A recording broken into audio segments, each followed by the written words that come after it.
What if you could eat anything in the world without ever gaining weight, but each bite felt like a slap in the face? Yeah, I know it sounds like some twisted superhero power, but hear me out. Picture it. You're sitting down at a restaurant, staring at that triple-decker burger you've been eyeing for weeks. You take a bite and boom! A slap. Not a gentle tap, but a full-on wham across the face. And that's the price for indulging in every culinary craving you've ever had. But hey, no calorie consequences. Your waistline stays tight. Your metabolism's a speed demon. You can crush pizza, cake, French fries, sushi, anything you want. No food guilt, no consequences. Except for the constant barrage of slaps every time you chew. You'd think after a while you'd get used to it, right? Like, yeah, I'm eating a mountain of chocolate cake, but it's cool. A little slap won't kill me. Except, it kind of would. Because no matter how much you tell yourself that it's just a slap, every single bite would feel like someone's launching their hand straight into your face. At first, it's kind of funny, like some bizarre prank. The first slap's like, okay, that's weird. But I'm still eating a pizza, so whatever. But after the 12th bite, you'd start reconsidering your choices. Maybe you'll feel a little lightheaded from the sting. Maybe you'd start getting nervous about eating anything at all, wondering if that slap will get harder the more you indulge. You'd probably start calculating how many slaps you're willing to take. One burger? Sure. One donut? Fine. But by the time you're looking at a whole cake, you'd be doing some serious risk assessment. And the real kicker? It's not just a physical slap. It's like a psychological slap too. Every bite feels like a reminder that you're choosing pleasure at the cost of pain. So now food's not just something you eat. It's an experience, a mental game. It's like every meal turns into a strange negotiation. Do you really need that extra serving of fries? Yeah, your stomach's growling, but is that slap worth it?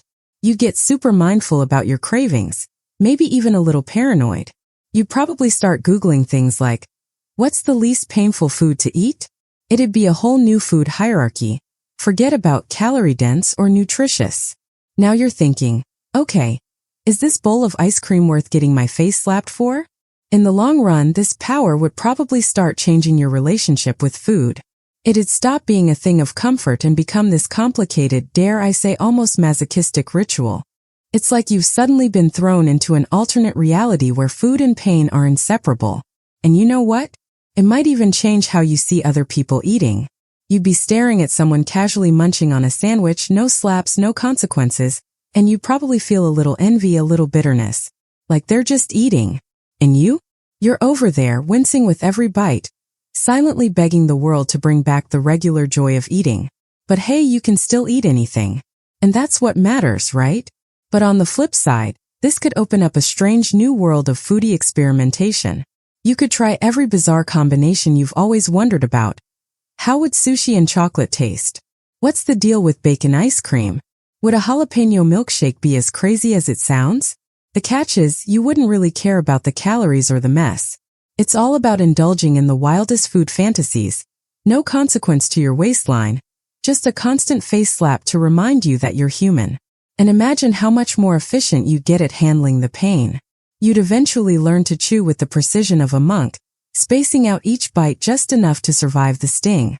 Like, okay, just one more bite. And here comes the slap, but I can do this. You'd probably turn it into a weird competition with yourself. How many bites can you handle before your tolerance starts to build up? But that's where it gets messy. Because while it's fun to entertain the idea of eating endless amounts of food without the consequences of weight gain, the psychological toll would be huge. Food's not just about taste. It's about comfort, pleasure, social bonding. Could you still enjoy a dinner with friends, knowing each bite would come with that painful slap? Would you feel self-conscious about eating in public, not just because of what people might think, but because you'd be constantly wincing from the pain? And here's the real existential question. Would you even want to keep eating if the joy was gone? It's kind of like a metaphor for life. You could have all the good things in the world, but what's the point if there's always a cost?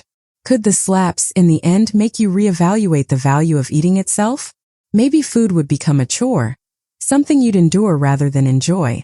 The freedom of eating anything would lose its shine, because every bite would be a reminder that pleasure and pain don't really separate so neatly. And that's what would make this power both incredibly fascinating and deeply frustrating. So, would you take the slap to eat whatever you want? Would you trade the pain for the freedom? Let me know what you think. Would the slap ruin the fun? Or is it a price you'd pay to eat everything on your bucket list?